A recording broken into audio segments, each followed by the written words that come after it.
Барыңыздардын кутмандыгыңыздар менен ардактуу телекөрүүчүлөр, бүгүн биз сиздер менен таңды өзгөчө зоо магазинде тосуп алабыз.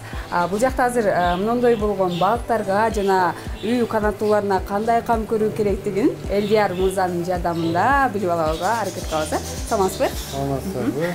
Алгач көрөрмандарга өзүңүздү кыскача тааныштыра кетсеңиз. Менин атым Элдияр, мен ошол жерде иштеп жүрөм. Зоолог болом. Мен ошол балыктар карап, ошолорду багып, ошо карап жүрөм. Жалпы кесибиңиз ушул зоолог болот да, зоолог. Зоолог, жаныбарларга кам көрөт. Демек баштай берели.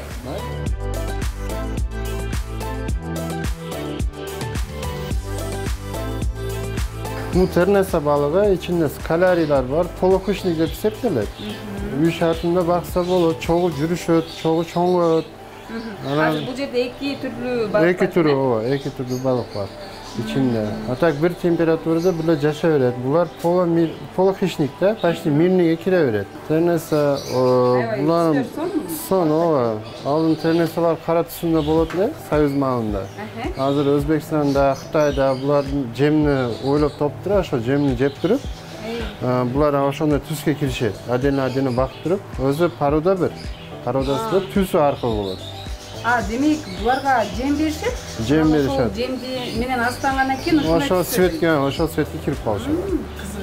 Кызык. Бул жакта Бул жакта бул дискус. Ложный дискус деп коет. Булар полохищник. Булар өзүнүн размеринде эле чогуу жашайт. Мыналар менен жашабайт да. Только өздөрүнүн племясында ошондой жашап жүрөт. Жумасына бир жолу тазалап туруп, анын температурасы болот суу. Ошол температурага карап жүрүш керек. Бул аквариум өзү комплектинде печка кирет, фильтр кирет. Ошолор сууну тазалап турат, аны жылытып берет. Бир немеде жылууду кармаш керек. Аквариумда сөзсүз ушул нерселер болуш керек. Обязательно үй шартында болсо ошондой болот. Азыр ушул мезгилде булардын температурасы канча болуш керек? Суунун температурасы 27-28. Ошо. Кышында да, жазында да бирдей болот. Бирдей болот. Анан сууда өзгөрүш кирип калса, анан свет өчүп калып, температурасы түшүп калса, ошондо суу куюлуп турат. Суудан куюп туруп, температураны кармап турат. Болбосо балык арып калат. Булар кометалар. Комета деген балык. Булар полохищник. Ар кыл түсүндө болот. Буларды ошондой бакса болот. Мына балыктар булар хищниктер. Мына африканец деп коет, черная точка. Булар чоңойот. Булардын эң чоңу 20 сантиметрге чейин жетет. Демек булар али хищник. Булар хищниктер. Булар мыналар менен чогуу жашабайт. Булар менен чогуу жашап калса бири-бирине жеп коюшат. Демек бири-бирине карама-каршы эмес. Карама-каршы эмес. Башка балыктарды бир аквариумга салып койсо жашай берет же кандай? Только мына мирнийлерди, мына мирный. Ошолорду салып койсо жашай берет. Мына мирный. Мирный дегени чогуу жашай берет дегени. Хищниктер только хищник менен жашайт. Мына бизде акулалар бар, мына хищный акулалар бар. И мындай кометалар бар. Булар хищный. Мыналар муздак сууда жашай берет. Муздак сууда жашай берет. Булар тамагы мыналарга бир күндө бир жолу берсеңиз, буларды бир жумасына бир жолу бересиз. Ошо менен жашай берет. Балыктарга күнүнө өзү берилет тамак? Күнүнө бир жолу берилет. Өзү аслында. Өзүнүн тамагы бар. Ошондон бир күндө бир жолу берип турасыз. Көп берсем болбойт. Аз берсеңиз жүрө берет. Булар балыктар жумасына бир жолу тамак жесем боло берет да. Күнүнө бир жолу берип турабыз биз магазинде баягы тазалыкты сакташ үчүн. Булар канча жесе ошончо жаман болуп кетет суучу. Демек бир жумада бир жолу тамак берсе дагы жашай берет, булар азыктанып. Ошондой.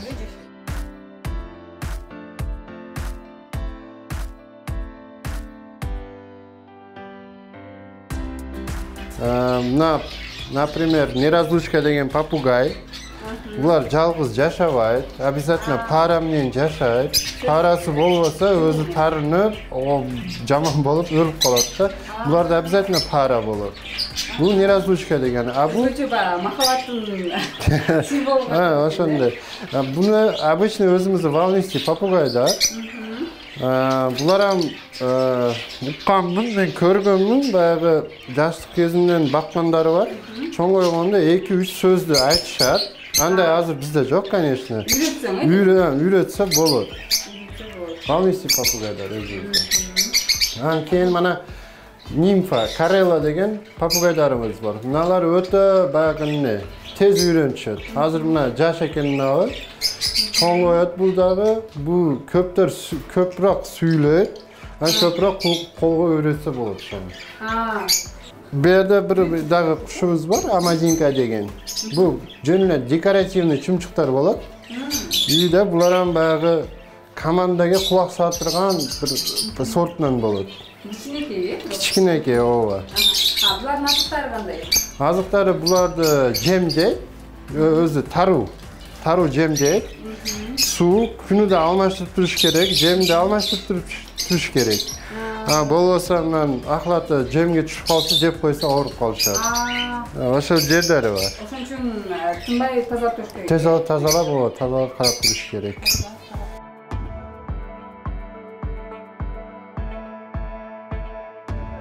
Бул жаныбар бул грызун болот. Хомячок деп айтышат. Азыр бу жерде эки түрүндө турат бул. Мынанысы полосатик, ананысы джунгарик налары. Булар үй шартында бакса болот. Колго үйрөтсө болот. Тезде үйрөнөт. Анан балдар көпүнчө келип алып кетет. Мындай үйлөрү болот. Азыр мына үйүнүн ичинде бирөөсү бар, балдары бар, ошо чыкпай атат. Тез көпөйөт, оюнчакта кол келген тез үйрө турган хомячок болот. Кармасаңыз болот, колуңузда алсаңыз да болот. Только коркуш керек эмес. Какандай не вот дейм. Чындай оюнчак. Живой оюнчак болот да бул.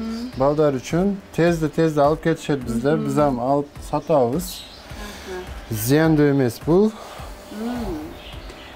Демек жанагы үйдөгү тышкандардан. Ошондон грызун айырмаланат. Келбети чында окшошуп кетет экен, бирок ал эмес. Ал эмес. Бул хомячок деп коюшат, өзү башка түрүндө болот. Өзү тоже ошондой грызун. Колго үйрөтүлсө, демек зыяны жок, э? Зыяны жок, ооба.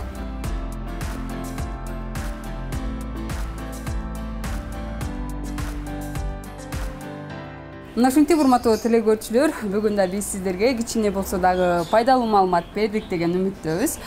Мен ушул жерде кезекти кесиптештериме берем дагы, сиздер менен кайрадан аруу таңда амандашканча деп каламын.